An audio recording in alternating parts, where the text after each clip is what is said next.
2013, January, she comes back to number one. She won 2 Grand Slams, Olympic gold in singles and doubles, and the WTA championship. She said, now I want to win Roland Garros. 10 years of failing, and I want to win it. Can you please make a plan for me to win it? I make the plan. She wins all her matches, including Roland Garros. Literally 5 minutes after the trophy ceremony, she looks at me and she says, now we have to win Wimbledon. She's already thinking of the next one. That says a lot about who Serena is and the ability of the champions to always be embarked on the next journey. I got goosebumps as you were saying that. Patrick Mouratoglou is not just a coach. He's the force behind greatness. You talk to the young players, they will say, I want to be number one. I mean, they wish. The ones who really want to, because then they're not only saying it, but they're putting on the work. He's the mind behind some of tennis's greatest victories and the reason so many legends play like legends. He coached Serena Williams to 10 Grand Slam titles, built one of the world's largest tennis academies, and continues to turn raw talent into global dominance. From the courts of Paris to the pressure of center court, he's seen it all. And now he's showing the next generation how to win with more than just power. They literally laughed at me and they said, but you never gave a tennis lesson in your life, which was true. I was 32 years old. Of course, I didn't study coaching like all the other guys. I didn't have 5, 10, 15 years of experience as a coach. I had nothing, but I knew I'll find a way. There is always a way. When you have the confidence, you think you can accomplish anything. After 3 or 4 years, one of my players reached a Grand Slam final already. After 8 years as a coach, I won my first Grand Slam. And this is the thing you have to break. You have to stop taking confidence out of you and start building it. And the only way to do it is to... The Icons, a show where we learn life lessons from true icons. And today, we get to learn about the champion's mindset. Welcome to the show, Patrick. Patrick, you've coached some of the greatest tennis players in the world. When and how did you know they were champions? It's a good question. For some, it was obvious. When I started to work with Serena Williams, who had already 13 Grand Slams, there was no doubt how great she was already. But before her, I worked with players that had not achieved even 10% of what she achieved. And it's funny because, I worked with some players and most of the people from the tennis world told me, what are you doing with that player? And then I was asking, why would you say that? And the answer was, well, she hits every ball full. She doesn't understand the game. Then they said, her father is completely crazy. And then they said, she's not in good shape at all. Stuff like that. And I answered them, well, you tell me only good news. She's already top 100 in the world. And if you're right, if she doesn't understand tennis, if she's not in shape and her father's crazy, it's only things I can improve. So I'm going to improve that and her ranking is going to improve. And that's exactly what I did. So I wouldn't say they were champions for most of them because I found out that probably the way they were seeing themselves was not being champions. They were seeing themselves maybe in their dreams, top 20, maybe top 10 in the world. They wouldn't see themselves beyond that level. And so their in a way, their motivation would stop when they would think their limit was, which was true, by the way. It was, their limits are not always technical, tactical, physical. They're most of the time mental. And I know people are champions when they really see themselves with no limits, when they really see themselves great. And I have a funny story that comes to my mind about Sabalenka because she's number one in the world and she's doing incredibly well at the moment. And I remember when she was maybe just top 100, she was with a coach, and another guy at that time. And I knew the guy, and he came to me, he said, my player is crazy. I said, why you say that? And he said, because she thinks she's the best. She wants to beat everybody. Like she's unrealistic in his mind, in his eyes. But the one who was realistic was her. And she ended up exactly where she was really seeing herself. Because when you see yourself there, you are much more willing to do the work. You are much more willing to break barriers that others don't break because they don't really see themselves breaking those barriers. And it was the same for Novak. And this story I told several times, but very, very, for me, it says everything about him. When Novak Djokovic started, he was younger than two other guys, Rafa and Roger, just 1 year younger than Rafa, but way younger than Roger. And those two guys, Rafa and Roger, were winning everything. And all of the top 10s at that time were just saying, and they told me, It's impossible to win a Grand Slam with those two guys. You can't beat them. They're just way better than everyone. That was the main thought within all the top 10 players and, of course, the others. And this young guy, Djokovic, is 19 years old, and he plays Roger for the first time in a Grand Slam. He's nobody. And he's interviewed before the match, and he says, I'm going to beat this guy. And I remember the press went really bad against him. Who does he think he is? But he was seeing him there. He was seeing himself there. He was seeing himself better than them, which maybe people saw that as being cocky, but he was just very confident about his abilities. And nobody would ever think this guy would win more Grand Slam than the two others. Also because his game was more average than the two others' game were flamboyant, incredible. And he ended up being the best of the three. He beat all the records. He beat them on every level because his self-belief was extremely high, his self-esteem, the way he was seeing himself.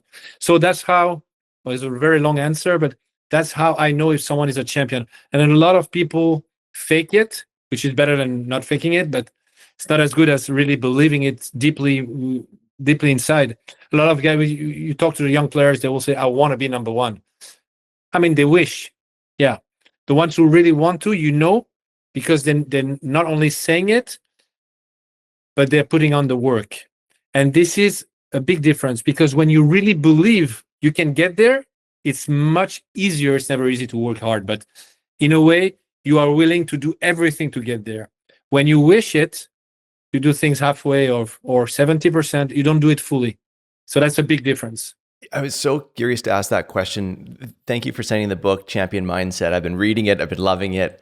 And what's so fascinating about when you talk about champions is that my brain would have gone to technique or skill. And what you talk about is self-esteem and confidence. And I find that such a fascinating shift of almost what comes first. And you talk about in the book that the greatest, I mean, you've helped a lot of people win a lot of things, but you say your greatest victory was won over yourself. What does that mean? And why did that connect you to maybe to confidence or self-esteem as an important piece? I think it's the masterpiece of everything, the self-esteem and the fact that you are able to believe in yourself and in your ability to achieve this or that. Of course, if your self-esteem is big, like huge champions, I mean, legends like Serena or Venus, and I had this discussion with Richard Williams, their father, by the way before I started to coach them, and he told me my main focus was to create two young ladies that were believing in themselves in general. And he said to me this, and I believe it, whatever they would have done, they would have been successful. We chose tennis, but if they would have wanted to be runners or singers or whatever, they would have succeeded because they had this incredible self-esteem that they have. And you'll see that whatever they're going to do after tennis, they're going to be successful. I'm not saying that people never fail. Of course, they fail, and Serena failed many times in tennis too. But we remember what she achieved, which is much bigger. So this is the masterpiece, because why would you do crazy efforts, working crazy hard to achieve something you don't really believe in? Why would you put yourself at risk to fail if you don't deeply believe that at the end you're going to make it? People don't do it. So that's why I'm saying that the core of everything that gives people the courage and the will to do what it takes to become successful starts with self-esteem. And actually, that's the first chapter of my book, because that's where it starts. And I said that my biggest victory and my only real victory for me is the victory that I won against myself, because I was set to fail everywhere, whatever I would do, because my self-esteem was at zero, because I was failing everywhere. I had zero self-confidence. I was shy to a point that I couldn't speak to people. I was the last at school. I was having the worst results. I couldn't find a way to have good grades. I was sick all the time, and I was scared to speak to people because I felt I had no value, and I was scared that people would judge me if I would talk, so I was unable to talk. So that's my starting point until maybe 15, 16, 17 years old, and still I was not confident at all. And it took me from that point 10 years to build myself and be ready for life. That's how I call it, because before that I was just ready for failing. So I know how important self-esteem is because I lived it as a person.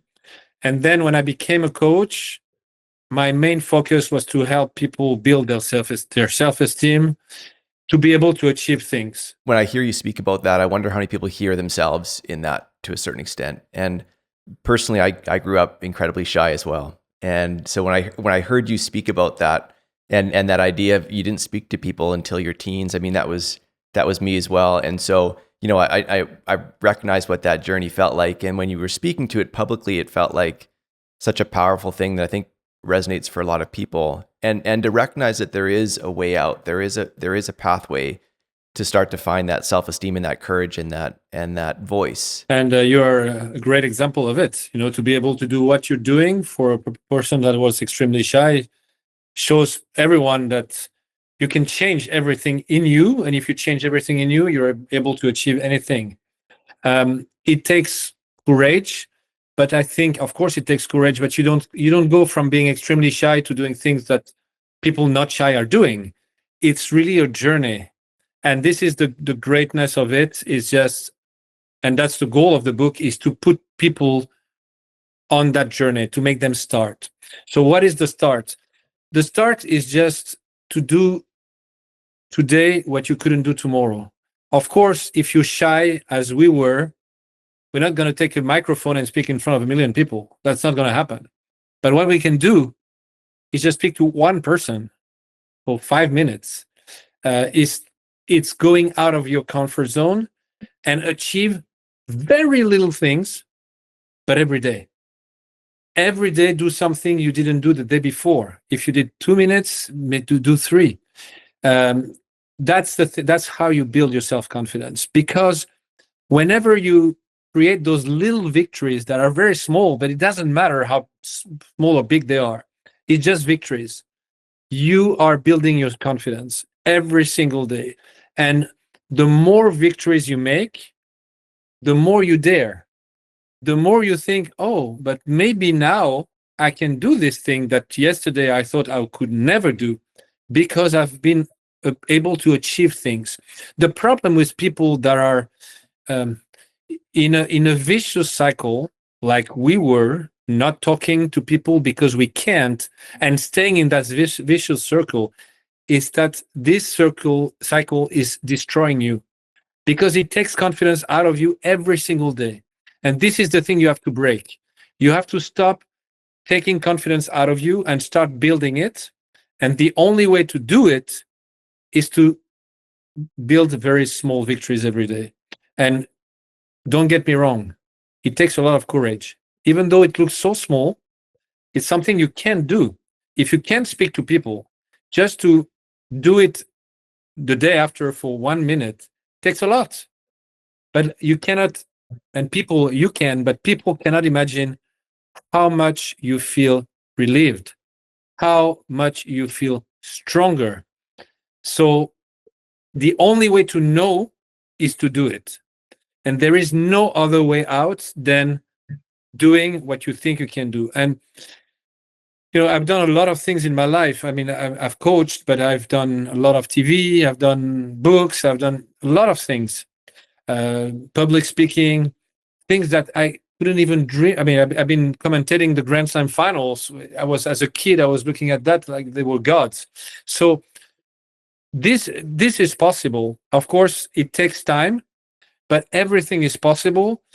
And it fills you up with so much joy and so much power. You build your own power by little steps. And there is a guy that I value a lot who just said to me one day, he didn't create the sentence, but it's I think a famous quote, but just one day, every day, put one foot in front of the other one. And then you're going to go a long way. And the foot that you have to put in front of the other one is to do something you don't dare doing, very small. And I took all the opportunities in my life, but I took them. I mean, first time they proposed me to do commentating for a match. I mean, the guy was missing. I was around. They said, do you want to do it? I said, sure, I'll do it. And I did it. And then they said, you want to do a live show? Participate into it. Of course I do it. I took all the opportunities, but if I was able to take them, it's because I had the small victories before. Because if they would ask me a few years before, I would say no, and I would not grow. So every single opportunity, take it. And even if it's small, take it. Don't say, I'm going to do it tomorrow, I'm going to do it next time. You're losing opportunities, and you take confidence out of yourself, because deep inside, you know you failed when you don't take it.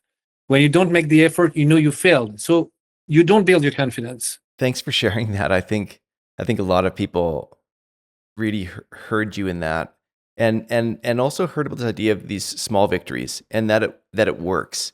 That small victories, one after the other, can start to build the big victories. And you've just had a really big victory with Naomi Osaka, your first victory together as coach and player. You know, for those who follow tennis, they know her name and her incredible ability and her incredible story. What did that victory mean to both of you? It's a very small victory because it's not a big tournament. It's $120,000. So it's really a small tournament, but it's a big victory. Very big. First of all, because she didn't win a tournament for many years. I mean, her story is she had crazy ups because she was number one in the world, or won 4 Grand Slams. Then she started to have some mental health problem that she was open to and spoke publicly about. She didn't play well for maybe a year and a half, 2 years. Then she got pregnant, she had a baby, and then she came back to competition and she didn't do well. And we started to work together in September. Then she had a lot of injuries. So, you know, winning a tournament is a big thing. It's 1 week undefeated. That's what it is. Where players, let's say more than 90% of the players, probably 95 or 96, lose every single week a match during the whole season because they never win a title. So she won a title. And after so many years, it's big. And on top of it, she won it in difficult conditions. She had lost in the first round the week before. So the confidence was very low. And she was going to a tournament that was smaller when, in a way, she didn't have the right to fail, which, I mean, brought some crazy pressure on her, and she felt it because every tennis player would feel that pressure. And on a surface, which is clay, where she never was successful, she never won 4 matches in a row in her career. And she won 5 in a row. So on many aspects, it was a big victory. And you know what? She arrived at the club in Rome today, because now it's a tournament of Rome, and one of a top 10 players. She's not top 10 anymore, but she was top 10. A very, very good person, by the way, player, came to her and said in front of me, she said, I respected you before, but with what you did last week, I respect you even more. To have the courage to go there and to play those girls and to fight every match and to win it, it's huge. So that's a big victory for me. I mean, in my opinion, it's a victory for her, but in my opinion, she did incredibly good. And, you know, as I told her before, and that's why I told her she had to play that tournament, she's practiced very well. She's given 100%. I'm really proud of her. I think her game is great, but she lacks competition. And that's the reason why she lost in Madrid. And I told her, when you have a problem, you just fight the problem. It's no point to go back to practice. We have a problem competing at the moment. Let's go compete. Whatever tournament we have to play, let's go. If it's in Uzbekistan, let's go to Uzbekistan. Doesn't matter. We need to play matches because those things we need to solve. And I'm happy we did. I mean, it's the way you describe kind of the compounding of all the things that she would be feeling going into that tournament. From the week before where she lost in the first match to then going to win 5 matches in a row, what would you have said to her in between those 2 points? I would say that the big difference and the big change she's made in the matches is her ability to stop judging herself. But the mistake she did, which is classic mistake for tennis players, and I think in life in general, is to put judgments on yourself continuously. And when you do that, you take a lot of confidence away from you, and you feel bad, you feel weak, you feel it's difficult to compete in those conditions. Confidence is everything. I've said it enough, but in tennis, it's everything. And all the players always talk about confidence. I need to win matches to get confidence. But on the other hand, I need confidence to win matches. So it's the story of the chicken and the egg all the time. So first of all, the practice has to be the best possible practice. So when you go to competition, you're ready. But second, you need to have the right mindset when you compete. When things are going well, it's easy. And I told her, when everything's working to win a match with your level, it's easy. What is difficult is when you don't play well, and you don't play well for two reasons. First, because you have expectations, and you shouldn't go to a match having expectations. You go to a match, do your job. And to do your job is to focus on what you need to achieve and what's your goal for the match. And your goal is, of course you want to win, but winning is not a goal. Winning is a result. The goal is, what do I focus on? I focus only on things that I can control. Winning, you cannot control everything, but there are a lot of things you can control. So when you start judging yourself and think, I don't play well, I should be playing better, I don't feel the ball today, all those things, it affects you, and it affects a lot your performance. And of course, all those thoughts come to your mind whether you want it or not. And the job, but most of the players don't do the job well most of the time. Champions do, top champions do. And I'm sure that Naomi used to do it. She just forgot with all the things that happened those last years. You fill up your head, your mind with things that help you to avoid other thoughts that come in. That's the best way to avoid things coming to your mind, is to fill it up with what you want. So it's a job on every single point, whatever happens during the match. And a lot of things happen. A lot of emotions come in. A lot of thoughts come in. You have to take them away. And the only way to take them away is to talk to yourself in a way that makes you better. And I think she did great. She had some tough moments. She had some moments when it came back, but she fought it. And she had some extremely difficult matches. But match after match, she was doing better and better at that. And she ended up playing the tennis that she wants to play at the end, but in a way that's deserved. That's what you deserve when you've done the job well. That's the ultimate result. That idea of kind of what you put in your head to be able to kind of almost protect against other things getting in. In your book, you talk about finding your one thing, almost at the core of this, that one driving force. I'm curious, how you found your one thing, but also how do we all find it? That's a very good question. And most of the people don't find it, or maybe they know, but they don't want to think that they can do it. They think maybe they have a passion, but they think, but I'm not good enough, or it's for others, or I don't have the connections, but I think we all have something that we really love. And I'm not talking about social media. It can be social media. Why not, by the way? But even though sometimes it's a trend, everybody, probably when you're a kid, most of the people wish to be famous, and an actor, an actress, a singer. But there is something that you're good at. You're probably more than one, but something you're really good at and you would love to be successful at. That's your one thing. With the interactions you have with people, a lot of times you feel, oh, I'm good at that. And when you're good at something, whatever it is, building yourself around the feeling that there is something you're good at, having the attention of people and the congratulations of people because you're good at something, helps you build your self-confidence. It's very important.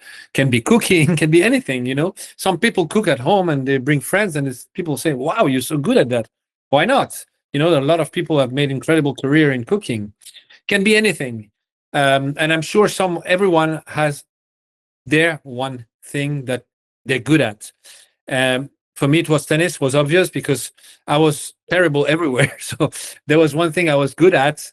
There was passion since I was 4. I started to play, and this became my thing because the tennis court was the only place where I felt worth something. Everywhere else, I felt worth nothing. As I said, school, I was terrible. In general, I felt terrible because I couldn't express myself. I was scared to be judged. So even my self-perception as a person was terrible. But when I was on a tennis court, people were telling me I was good. I was seeing that I was good. I felt also more comfortable to speak to the players I was playing with because I felt worth something. So once you find this place, stick to it and give 100% there, because that's your thing. When you talk about that, I'm thinking about the Mouratoglou Academy, which you built from the ground up. It's the largest tennis academy in Europe. I heard that when you were actually saying to your team, I'm going to be a coach, they kind of laughed at you, because at that stage you weren't a coach. And then you've built this thing with this belief around your one thing. What did it actually take to build it? Like when you walk through the doors and see it now, what did it actually take to build it? Well, you are totally right. So I had my academy, and I never thought I would coach. That was not my goal. My goal was to create the best academy in the world. That was my goal. But at a certain point, I had to. I don't want to explain too much. It's going to be too long, but I had no other option than to become a coach, because I put my name. I put my name because the previous coach that the academy was having his name, even though it was my academy, but he was famous. He just left, and I had no more brand. And I thought I have no other option than to put mine, because I'm the only person who's not going to leave. Anyone else can leave and take their own brand. The brand doesn't belong to me. So that's why I decided to put my name, but I was not a coach, so it didn't really look good. For a tennis academy, I had to be a coach. And when I said this to my team, that I'm going to start coaching, and of course I have to be great, because otherwise the academy will not look good. They didn't kind of laughed at me. They literally laughed at me, and they said, "But you never gave a tennis lesson in your life," which was true. I was 32 years old, something like that. And I just answered, "You're right. I don't know anything, but I learned very fast." And I had the confidence. I knew, I don't know how, but I knew I would find a way. Of course, I didn't study coaching like all the other guys. I didn't have 5, 10, 15 years of experience as a coach. I had nothing, but I knew I'll find a way. There is always a way. And when you have the confidence, you think you can accomplish anything. Actually, something Serena also later showed me so well. She thinks she can do anything on tennis courts. She thinks she can be injured and break her ligaments and win the Grand Slam. She really, really believes it. And it's such a powerful belief that helped her achieve so much. She won Roland Garros with 40 degrees fever. She couldn't get out of bed. She was going literally from her bed to the tennis court to play a match and go back to the bed the whole tournament. It's impossible. If you'd ask anyone in the tennis world, is it possible to win a Grand Slam like this? 100% of people would say impossible. But she did it because of that belief. So how strong that is. So I speak so much that I forgot your question, which was, I think, about the academy more than that. But I was just wanted to come back to your question about the people laughing at me. Yeah, they laughed at me, but it didn't affect me. I was sure I would make it. So there's so many pieces of that are amazing. The Serena story is amazing, but just on the coaching side, so you've built all this. You've had this kind of success in coaching, and you've only been doing it for 22 or 23 years. Yeah. Wow. After I think 8 years, after 5, no, less than that actually. After 3 or 4 years, one of my players reached a Grand Slam final already. And after 8 years, as a coach, I won my first Grand Slam, and then 10, yeah. I want to go back to this idea of vicious cycles. You mentioned it before, and you talk about in the book this powerful idea that bad thinking leads to bad habits, and bad habits lead to worse results. And it sends you down this path. A lot of people have probably found themselves on that path at some point. How do you stop yourself if you're in that cycle? How do you stop and rewrite the ship? It has a lot to do with the concept of failure. We all fail, all of us, and we do fail a lot. The more you do, the more you fail. People who are not active, they're actually failing 24/7, but they don't know they're failing, but they are. But the people who are acting, they live the failures every day. But they have a lot of victories too that counterbalance that.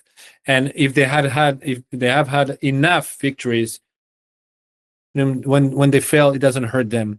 And it doesn't hurt them first because their confidence is big enough to take it, but also because of the concept of failure, which is something that affects people much too much.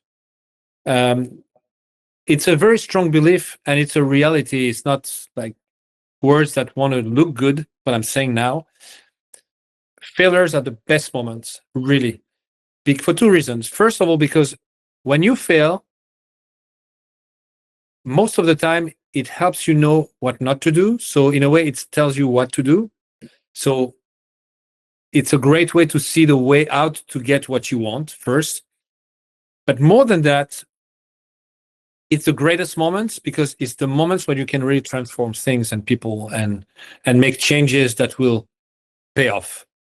I mean, the example of that you just asked me about Naomi failing the first round of Madrid is a good example. Maybe we'll see, time will tell, but maybe this failure was the moment when everything changed for her because she bounced back because we knew where the problem was. So we knew what to do and we did what we had to do with success. And maybe this success that she had will lead to many more. And that would have been, then when you look back, you think, oh, that failure was the most important moment of the season. It completely changed her season, and maybe it will be her whole career. Who knows? Of course, there will be other failures on the way. But so when people fail, if you accept the responsibility of it, which is the main obstacle, because most of the people find excuses. If you don't find excuses and you say, okay, I failed, let me understand let me understand why I failed. Let me see what I can do. Let me see what I can change. Can be the most interesting moment in life. I remember when COVID hit and everybody was in quarantine, and I spoke with this friend of mine who's one of the biggest banker, and he said to me, 50% of the most powerful companies in the world were built during the biggest crisis. So, and that's when I built I started my tennis league that is doing extremely well now, UTS. I started during the pandemic. I thought I brought my team together and I said, listen, it's one of the worst moments in terms of business, but maybe there is a big opportunity there. So we have to see the opportunity and take it. And the opportunity, the players were available. They were not playing. They were not able to play regular tournaments. We created a new league, a new tennis league, and we could enroll all of them to play. And we had most of the best players in the world playing the league. And after 6 weeks, our first event started and was broadcasted in more than 100 countries in the world with the best players in the world. And now the league is doing incredibly well after a few years. So again, those moments of failure are such key moments. I could completely switch some players' mindset after a failure because they were also ready to hear. So to change for people who are in a vicious cycle, which is difficult to get out of, I would say number one, get out of your comfort zone just for a few little victories. That's number one. And second, when you fail, just think, maybe I have an opportunity. Most of the people don't see the opportunity because they're too focused on feeling pain, the pain of failure. They don't see the opportunity, but they're there. They're sometimes incredibly obvious from outside people. I mean, I see in other team in tennis the opportunities, but sometimes because I'm outside and don't have the emotion, when you are into the emotion of failing, you don't see them. So take some distance, look and try to see where the opportunities are. There are always some. I almost want to go a bit deeper on that because I'm fascinated between this relationship between winning and failure. And, you talk about someone like Serena, who's got this belief that she can do anything, ligaments torn, sick with a fever. So how does somebody who's got that kind of belief, that refusal to lose, also take a failure as a positive step or an opportunity? How do they make that shift? And does it really come back to belief? I'm just curious how that works in someone like that. You, me, everyone, what we are today is the result of 10, 20, 30, 50 years of daily experiences. The experiences that we've gone through make us believe or see ourselves one way. For those champions, how many times do you think that Serena was in trouble in a match and found a way to win? A lot of times. So when she's in that situation, she thinks, I'm going to find a way. Because it happened so many times. So she believes it. Of course, she has also an incredible driving force, but not everyone is going to be Serena. So I prefer to explain it that way. So that's why those winning experiences are so important. That's why they're such a key, because it's like you're building a house. All those little victories are building the house of your self-perception. If you don't do it every day, you don't dare doing it, you're too lazy, you're procrastinating. Sorry, in English, not easy. In French, either, by the way. If you do those things, you are experiencing failure every day. So next time you're going to think, I can do it. But on the other hand, if you do it, you are building the belief that you are able to do things. So that's why it's so important. And those champions, they have years of those positive experiences, years of matches that they have been able to win, even though they were losing badly at the start. And it reminds me of another one of Andy Murray, who was also an incredible champion with several majors, gold at the Olympics, at the era of Novak, Rafa, and Roger. So not so many people can say that he has 3 Grand Slams. So he was playing Joe Tsonga, French guy, at Wimbledon, and he wins the first 2 sets, loses the next 2. So he's on a losing streak. And then first game of the 5th set, he wins his serve. Normal. And he turns to his camp, to his team, and he says, and it's quite obvious what he says, even though we don't hear it with his mouth. He says, there is no way I'm going to lose this match. But the way he says it, he believes it so much. 6-2 for him in the 5th. Of course, no doubt. Because he knows who he is. He's experienced it 100 times, 1,000 times. That's the way that people have to take. That's why I'm going back to these little victories. And tennis is such an interesting sport because there's a player on a court by themselves for so long. So although they've got a coach, they're going through a lot of that experience on their own. And it brings up this idea of resilience, that through that match, there's going to be all sorts of ups and downs. So is resilience just that belief plus this history of positive experiences, or is there something else? And is there a procedure that you ask players to go through if they're finding themselves down? Yeah, I always say that in a tennis match, you have a life condensed. It's a life. Every tennis match, it's a life. It's long. You go through all kind of emotions and situations most of the time. And in a way, you experience failure during a match. You have this break point, you don't make it. You have another one, you don't make it. And then the guy wins his serves, and then he breaks your serve. Oh my God. So what do I do with failure? Happens during one match. So those champions, they do well with failure. They're able to calm down, take a bit of distance, understand why they're in that situation, understand why they didn't make the break points, understand why they lost their focus, and then the other guy could break them. And they look for solutions, because in the failure, there are opportunities. They look for them. So that's why I'm saying it's a life condensed. And you're right, there are all the other things. The resilience is huge. The top players, their level of resilience is incredibly high. You know what? I always do this because I want to teach the young players what it is about. And I don't like to give lessons, so I asked them this question. And I did it with Holger Rune, for example. I started to coach him. He was 19 years old, so very young. And I said to him, okay, give me just 1 or 2 words to describe Novak Djokovic, 1 or 2 words to describe Rafael Nadal, 1 or 2 words to describe Roger Federer, Serena Williams. He didn't say talent once, because that's not what defines them. It's always the resilience, the ability to work extremely hard, the fighting spirit. I mean, all those things that make people successful. Were they born like this? No. Did they learn it? Of course. But how did they learn it?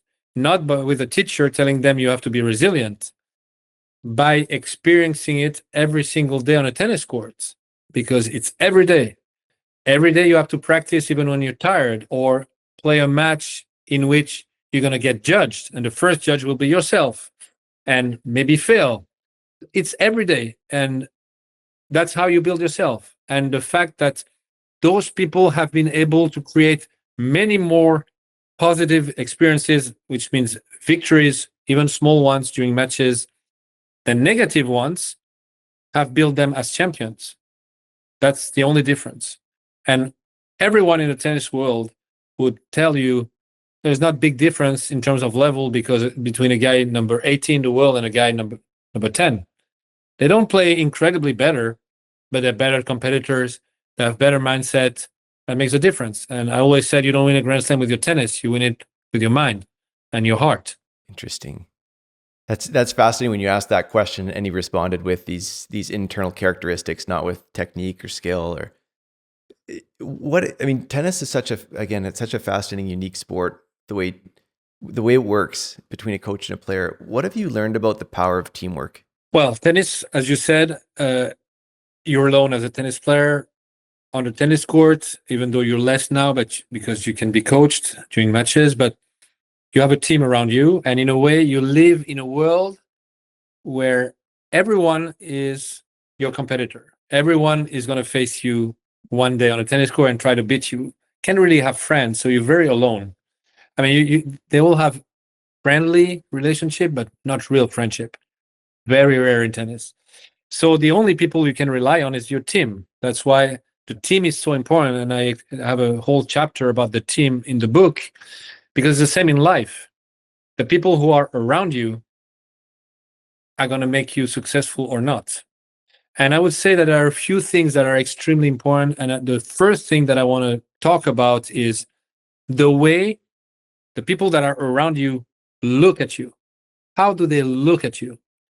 In general, I think people are very critic. They have a very critic eye. They always look at what's wrong with you or where they can find something weak or bad.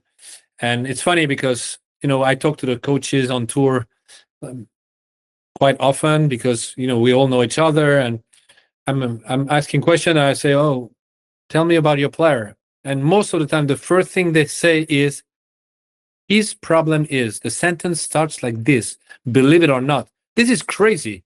I'm coaching a competitor of his player, and he's just pointing out where his problem is. And even I would never think about that first. Even I try not to think about those things. I think about what I want to solve. But first sentence, his problem is, wow, this is not the way to look at people. So the people who are around you, they can admire you. They can look at all your qualities. This is true in life, huh? What you do great, what a great person you are in many aspects, or they can look at your flaws. They can look at what you don't do well, where you're weak. And if your close people look at you in the wrong way, they're killing you. They're taking all your positive energy. They're taking your confidence out of you. They're taking out of you. They're literally how do you say, cutting the branch on which you're sitting. So to choose the people who are looking at you the right way is a key, really a key in life. And it's funny because all the famous people, they're known to have those people around them that admire them, and fans and all people commentating, they say, oh, look, he loves to have people who only are fans of him. It's so weak, etc. No. Those people are right. And all the champions, people around them are admiring them. I admire my player all the time. I have a huge admiration for my player, huge. And I think they feel it and give them confidence also. So that's a number one key. And then after, of course, you need to have the right people in terms of, purely professional. A fitness coach has to be extremely professional. Of course, it's an evidence, but it's not easy to find people who are, who understand, who are passionate, because passion is everything. If you do something with passion every single day of your life, after 10 years, you are a million times better than all the others. I met a physio many years ago. It was in 2000, I think. So 25 years ago, 6 years ago, 5. And the guy looked crazy because of what he was saying. I remember he wrote me a letter explaining how he sees his job, because he wanted to work with me at the academy.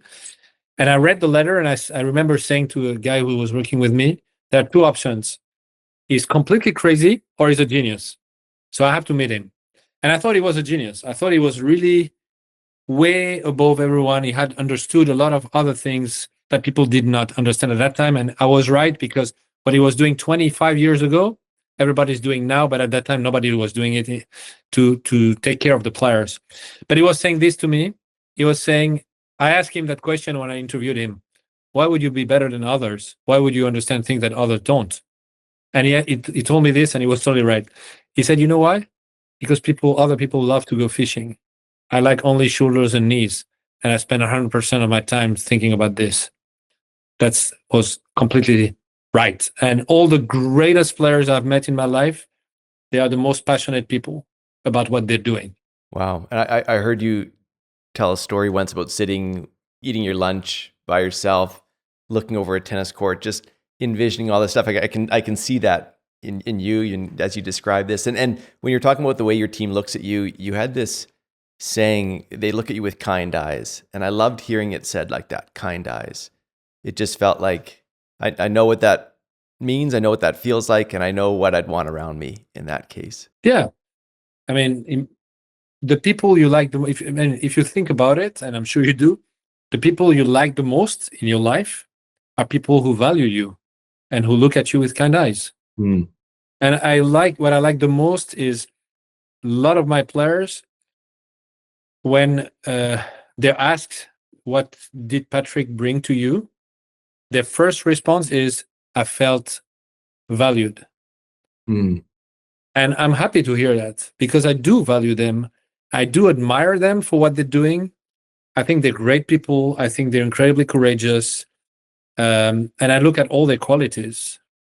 And I think everyone deserves people who look at them that way.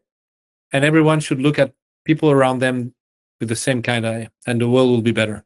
When you think back about some of the players you've coached and the moments that you've shared with them, what are some of the moments that have made you just go, wow, like this was unbelievable what they just did? What stands out? What really struck me a lot, and this is what I look at when I look at a young player's potential, is the competitiveness, which is, for me, the ability when you're in the money time to play your best. And I've seen things that really were wow. I remember a player like Stefanos Tsitsipas, who I know for a long time. He was at my academy when he was young, and I saw him, grow there. I remember when he was, playing the qualities of the Grand Slams, and he was young, and he was not at a great ranking yet. I've seen him in major matches for him at that time, in the most difficult moments, hit a shot that he was never able to do at practice and make it. That was crazy.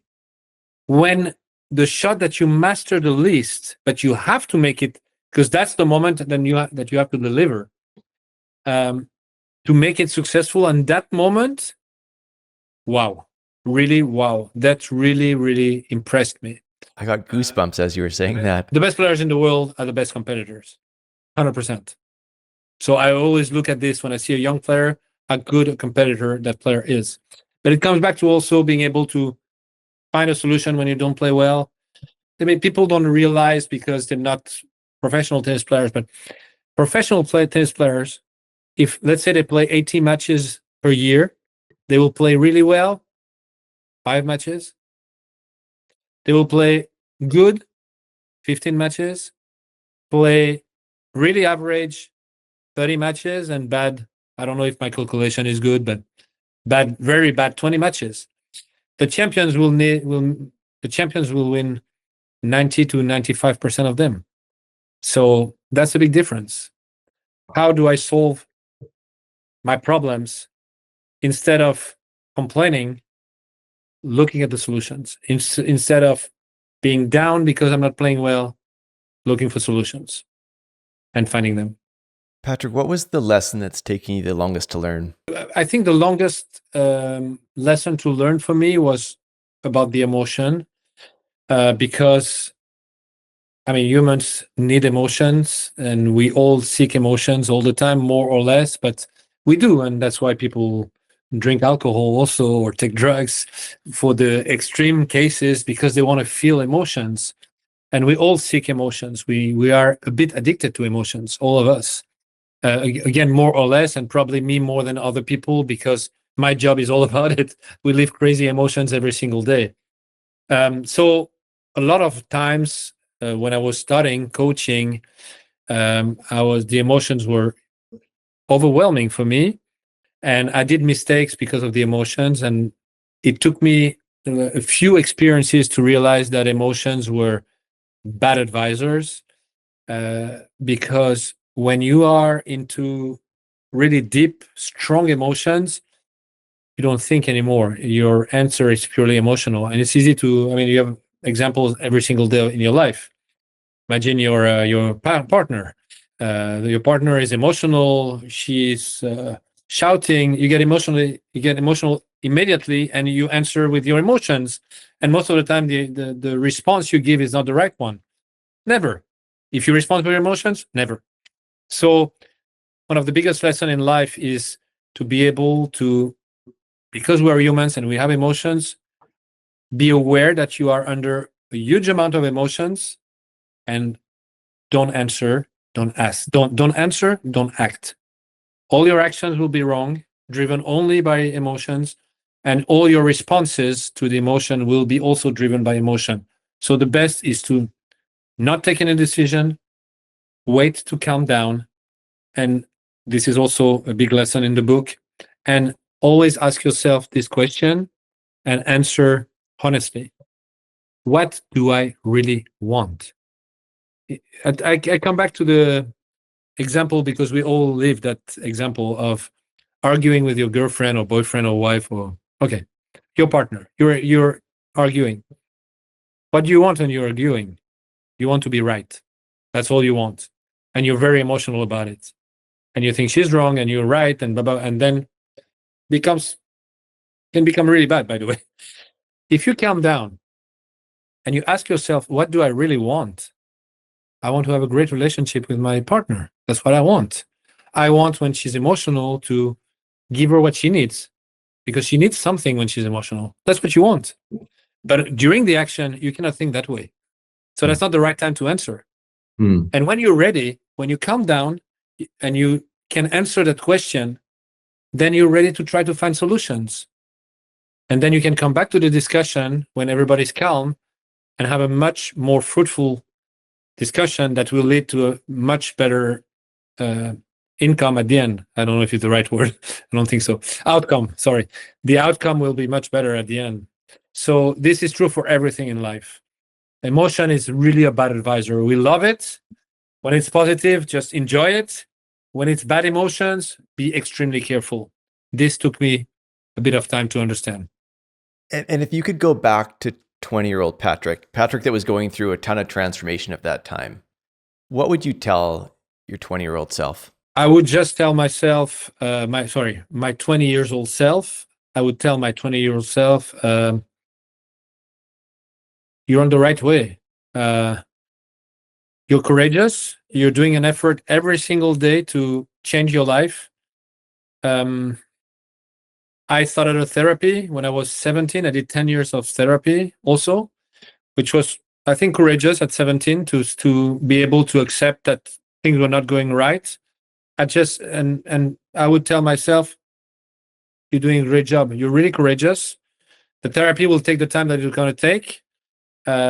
It's not everything. You know, you do a therapy, but you also have to make efforts every day, and you do, to have those small victories and build yourself as a person that is able to achieve his dreams. So keep going. You're doing the right thing.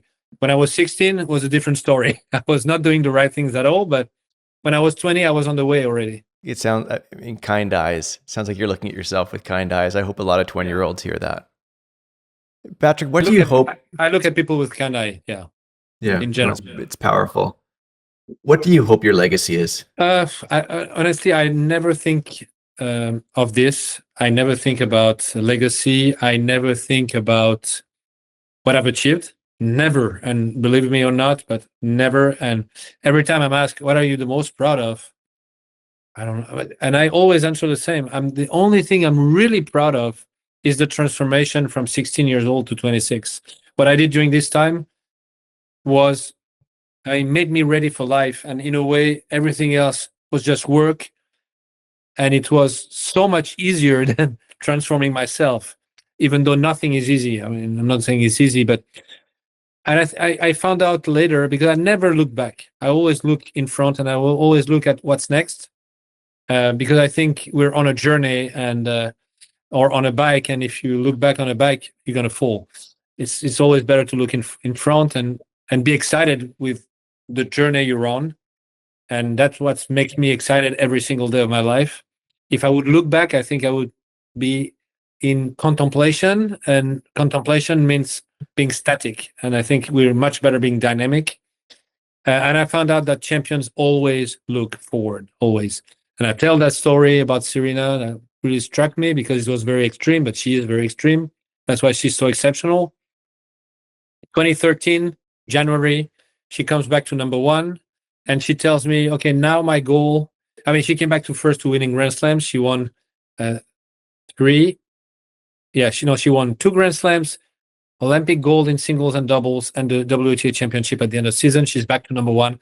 And she said, now I want to win Roland Garros, because I've won only once in 2002. We are in 2013, and it's 10 years of failing, and I want to win it. Can you please make a plan for me to win it? I make the plan. And that season, 2013, she doesn't lose one match on clay the whole season. She wins all her matches, including Roland Garros.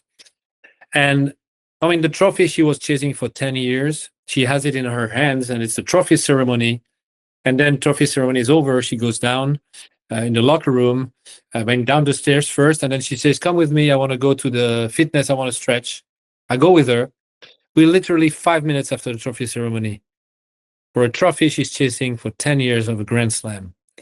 And after 5 minutes, she looks at me and she says, okay, now we have to win Wimbledon. She already forgot about it 5 minutes after. She's already thinking of the next one. I mean, that's outrageous, but that says a lot about who Serena is and the ability of the champions to always be embarked on the next journey, always with high goals and with excitement. Rafa did the same. I remember 19 years old, he wins his first Roland Garros.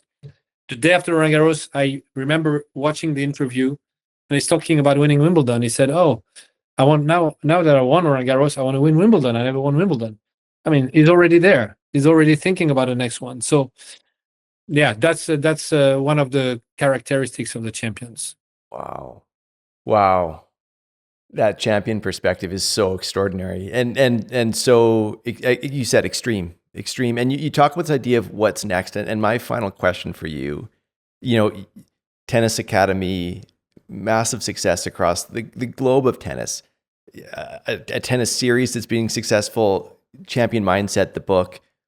After all of this, what's next for you? Next for me first is Naomi. I started the journey with her in September.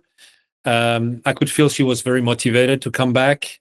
I believe in her abilities, tennis-wise and mentally-wise, because she's been a champion before. So I know she has it somewhere, for sure. It's inside her.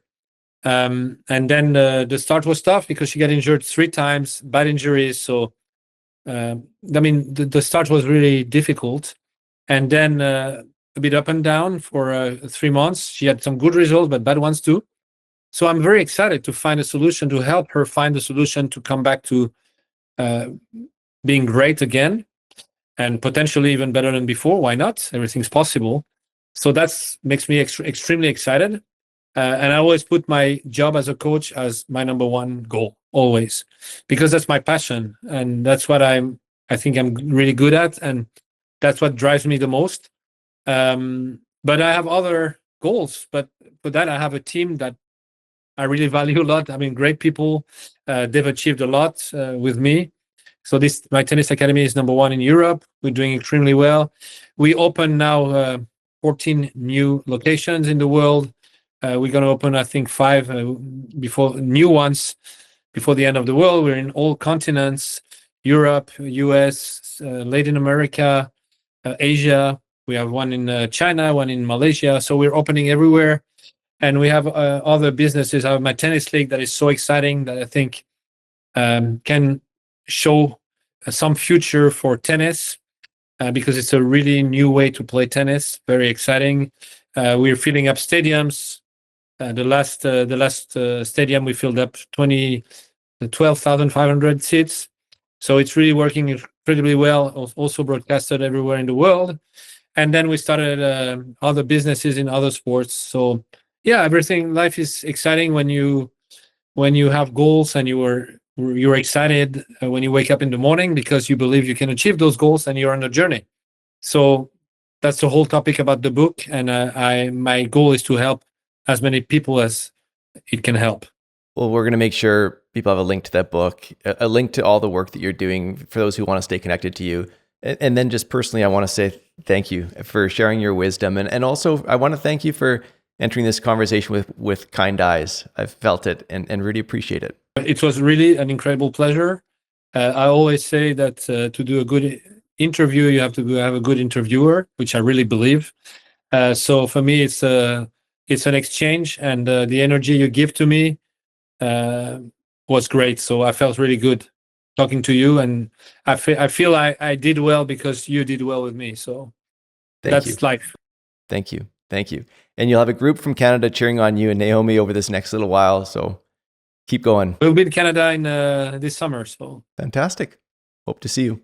Thank you for listening to this interview with Patrick Mouratoglou. I encourage you to check out his book, Champion Mindset. It's just been released and it is great. I've had a chance to read it, and he provides insights into what it takes to be a winner, and he coaches you through it. Check out the book.